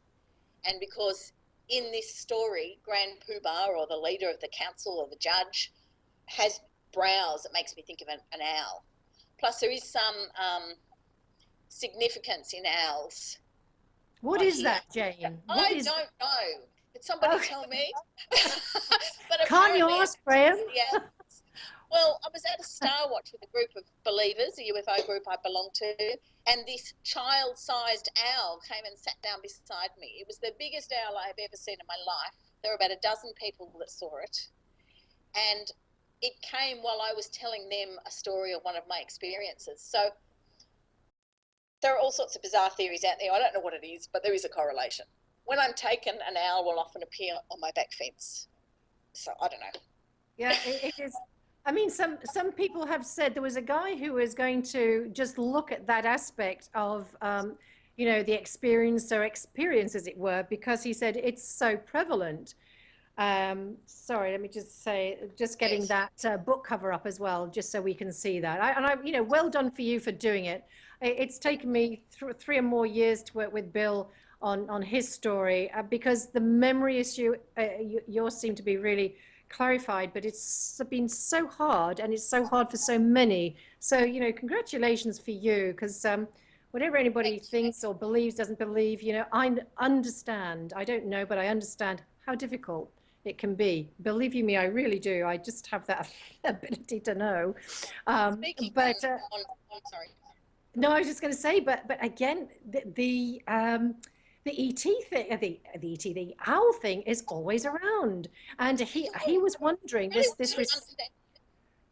he was wondering if they were sort of like proxy eyes and ears, because the owls have such a great acuity in both visual and the hearing, of course. I don't know. Gosh, we don't know. I lost touch with the guy, so I didn't know if he did his research just on the owl element. Maybe you could ask Graham next time you see him. And that's another thing I wanted to Yes. ask you is, are you still being taken? Are you still interacting in that way? Yes. Yes. And it's more than a decade since I was fertile before I had, so it's not about having more babies. I am still being taken regularly. As I said, I've met my children. I'm up there. They're teaching me things. They're preparing me for this emergency plan. I believe my granddaughter is regularly involved. I'll just have to leave out details there for legal reasons about her age, but as well. And I just go to visit my family. I seem to be related to Graham and my children. I get my questions answered, so I'm very grateful for the way they treat me. I see this girl that I've shown you the photograph of. Yes. And yes, I still go regularly. I don't have a clear memory of visiting for about a year. Doesn't mean there weren't any, because I often wake up in the morning and have this particular feeling that I always feel like I feel physically ill, as if I've just come off a high, I don't know, building or something. Space sick, I call it. So, and I see a lot of UFOs, a lot, a ridiculous number, thousands, over my house on a regular basis. I have star watchers in my backyard, so other people see them too. Yeah, so it's good that there's often witnesses, you need to say that. So yeah, I certainly am still being taken. I'm sure there's so much more than I remember. So, Are you going to go through the regression process, or have you been through it? Oh, I did. Yes, I did. You did. I did have 2 regressions. I already remembered most of it, but I wanted confirmation and clarity. And under the first regression, I was able to see my children's faces more clearly. So I didn't get any new information, but I did get much clearer images and memories of rooms and details. So that helped me a lot to clarify it in my head. Yeah. I don't want to have any more. I don't feel that I need them. That was enough to gel it in my head as, yeah, this is pretty right, and and get the clearer pictures. So, but it was helpful. It served a purpose in helping me to believe myself, if you will. Yes. Yeah. So what's the next phase then? Are you you're doing this emergency training, I guess, still, and tutelage of the hybrid children. And do you have a lot to do with your own hybrid children still, or how does that? You do. I do. They seem to have memories. Well, they tell me that they've met me many more times than I remember meeting them. But nevertheless, I do remember enough. So it's like just going to visit family. I have one of my children on Earth lives overseas and works overseas. He's 31, and I miss him terribly. And he comes home every 6 months, and we email. And so my granddaughter pointed out, because she knows all this, because she's met them and she remembers a lot of it herself.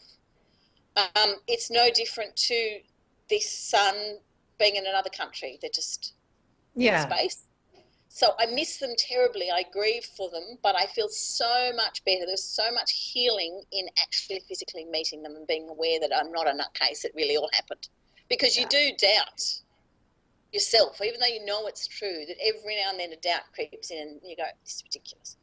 And a while ago you asked why they didn't do the D&Cs themselves. Well, I think this is why. I look back and go, well, hang on, there's the medical evidence. Yes, that date matches up to the age of that child in space. Yeah.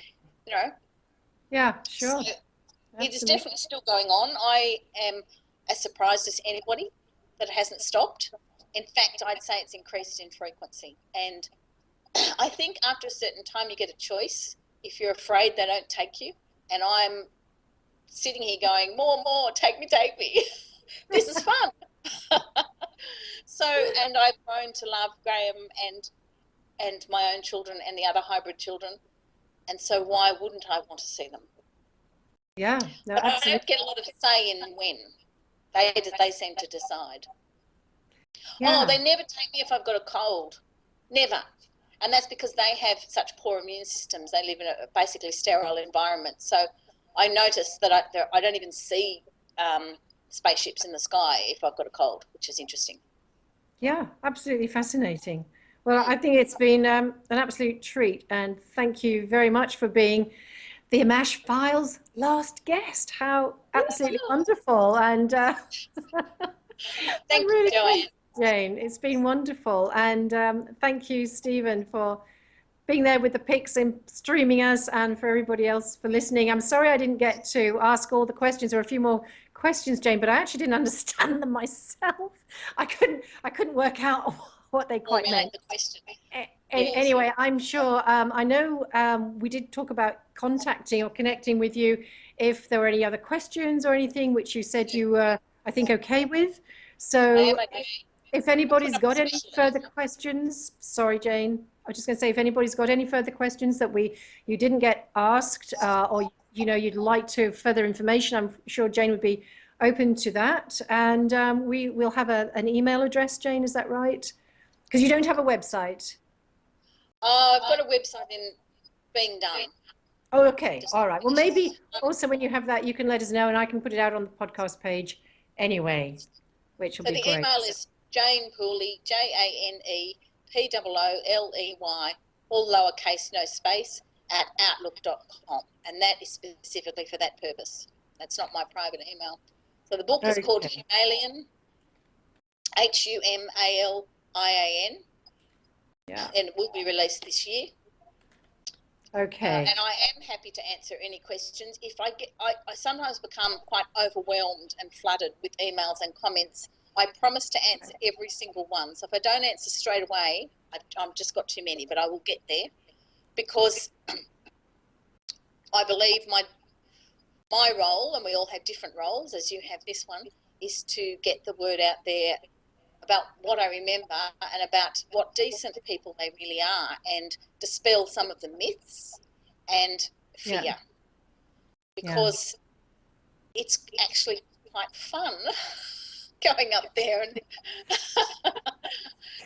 well, they're friends. Yeah, so we just need to sort out the health issues for us from our side as well with that. Yeah. So just to go. Yeah, sorry, I was just going to quickly go over your email again, janepooley@outlook.com. That's correct. Okay, yes, that's great. All right. Well, thank you very much. We haven't got time for any more questions, and I just want to say it's absolutely great. And also, I don't know whether you saw that David Dunger was listening in, or is listening in. Apparently, another host that was that you spoke to. Another host who has a radio show. A radio show that you might enjoy. I've been on that show quite some time ago. So yeah, wonderful. Give him a plug while we're at it. Yeah. So what's his radio show? What's it called? Oh dear, now I've got a blank. Can you tell us, David? It's on Sunday nights at 4:00 in Australian time. Okay. Shiny Side Out. Silly me. Shiny Side Out, it's called. Shiny Side Out. Okay. Dave and Mickey are the hosts.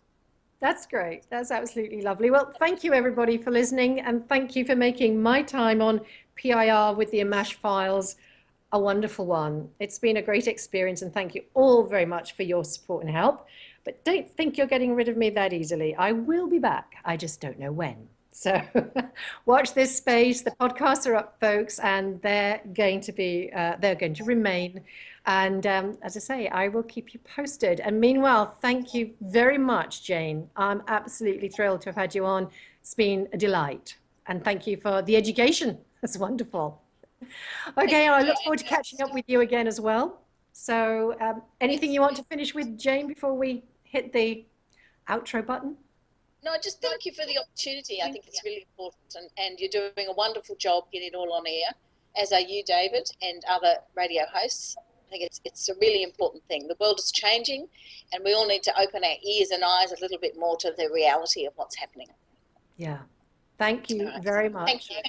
Okay, folks, well, we're charging into the new year faster than quick. And as I said, thank you all so very, very much for your attention and your love and care and friendship. So it's over and out from the Ammach Files, the Ammach Project, and me. Thank you, Stephen, and we'll play us out with the Ammach outro. Thanks, Jane, and I'll speak to you again soon. Bye, Joanne. Bye.